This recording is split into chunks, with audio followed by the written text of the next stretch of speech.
Assalamualaikum warahmatullahi wabarakatuh. Saya Septiana Arsyirifwanini, mahasiswa Prodi Nes Stikes Karya Zada Semarang. Di sini saya akan melakukan pemeriksaan DDST atau Denver Development Screening Test.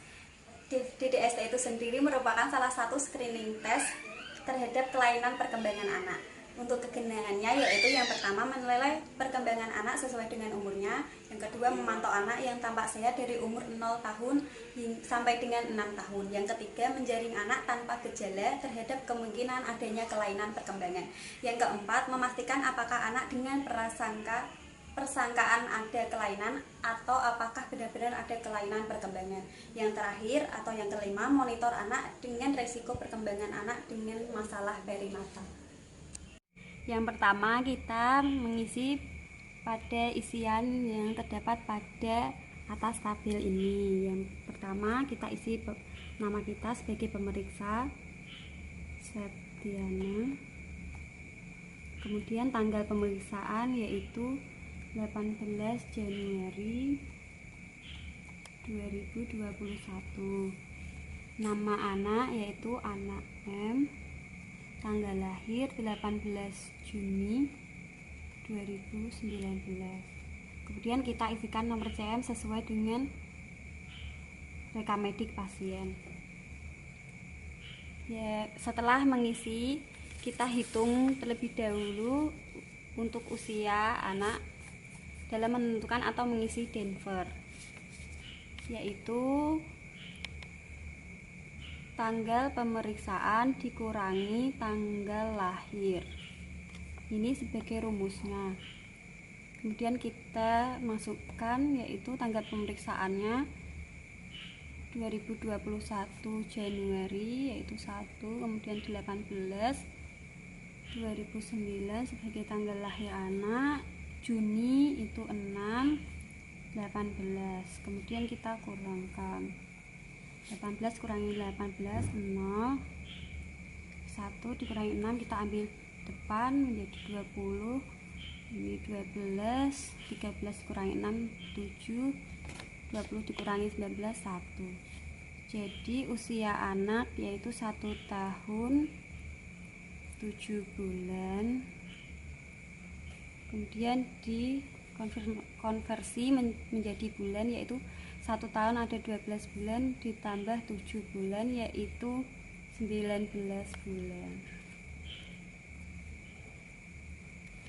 Setelah menentukan usia kronologis, kita tarik garis pada tabel atau formulir Denver-nya. Kita lihat pada bagian atas ini terdapat usia pada anak. Ini dimulai dari 2 bulan, kemudian 4, 6, 9, ini ada 18 bulan, kemudian ada 24 bulan sama dengan 2 tahun, kemudian dilanjutkan usia 3 tahun, 4, 5, 6. Jadi untuk Denver ini sendiri digunakan pada anak usia 0 hingga 6 tahun, 0 bulan sampai 6 tahun. Kemudian kita tarik garis karena ini 19 bulan berarti persisian pada 18 garisnya. Kita tarik garis.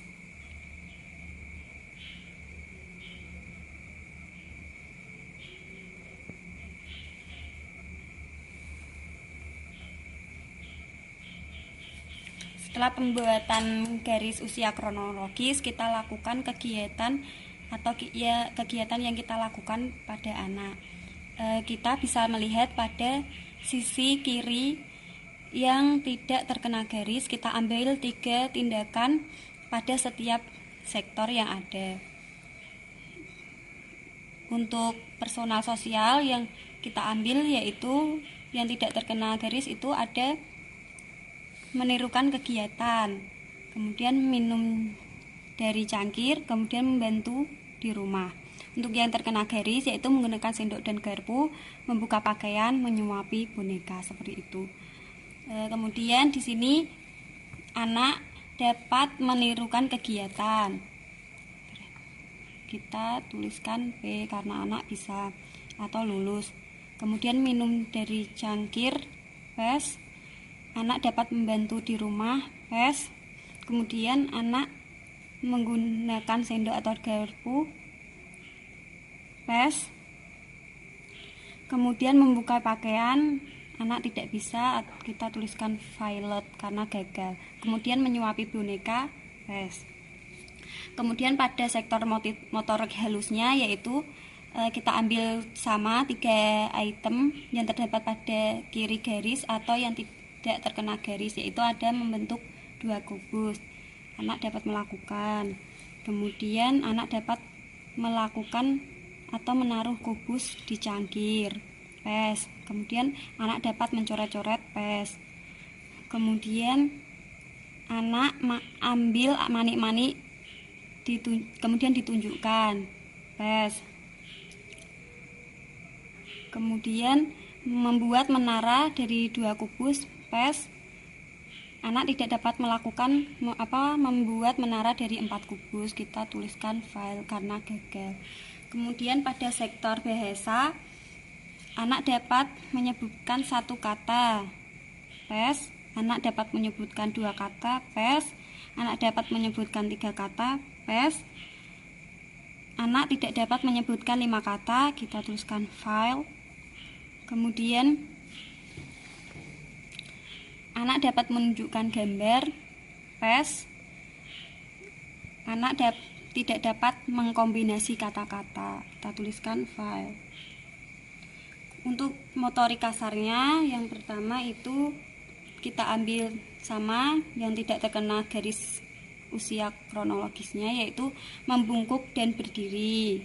Anak dapat melakukan, pes. Anak dapat berjalan dengan baik, pes. Anak dapat berjalan mundur, pes. Kemudian yang terkena garis usia kronologis, yaitu anak dapat lari, pes. Anak dapat berjalan naik tangga, pes. Anak dapat menendang bola ke depan, pes. Setelah kita melakukan penilaian tugas perkembangan anak, kemudian kita interpretasikan. Untuk yang pertama, kita interpretasikan pada personal sosial atau pada sektor pertama, yaitu menirukan kegiatan anak dapat melakukan, yaitu pes. Terdapat pada garis kiri usia kronologis, berarti kita tuliskan normal. Kemudian minum air dari cangkir, ini juga anak dapat melakukan, kita tuliskan normal. Ini juga normal.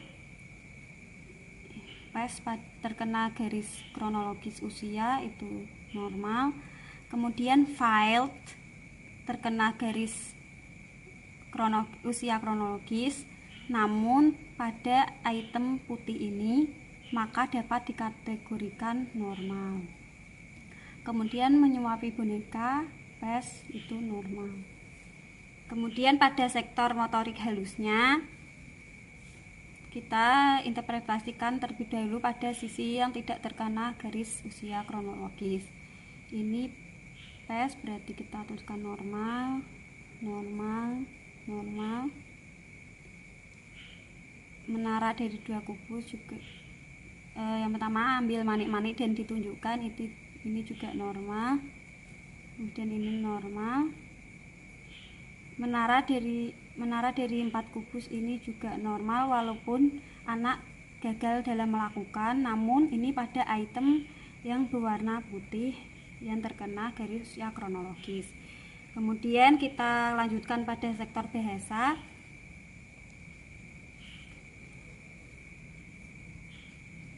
Anak dapat menyebutkan 1 kata, normal. Dapat menyebutkan 2 kata, normal. Dapat menyebutkan 3 kata, normal. Kemudian pada 5 kata ini anak tidak dapat menyebutkan atau gagal menyebutkan 5 kata, namun terdapat pada garis hijau atau yang di blok ini. Jika anak yang tidak dapat atau menolak atau gagal dalam melakukan, namun berada pada tanda blok ini, maka anak dapat dikategorikan sebagai caution. Kemudian ini dapat melakukan, normal. Ini tidak dapat melakukan namun pada item putih, maka dikategorikan atau diinterpretasikan sebagai normal. Kemudian kita lanjutkan pada sektor motorik kasar, yaitu membungkuk dan berdiri, normal. Anak dapat berjalan dengan baik normal, berjalan mundur normal, kemudian anak dapat lari normal, berjalan naik tangga normal, menendang bola ke depan normal.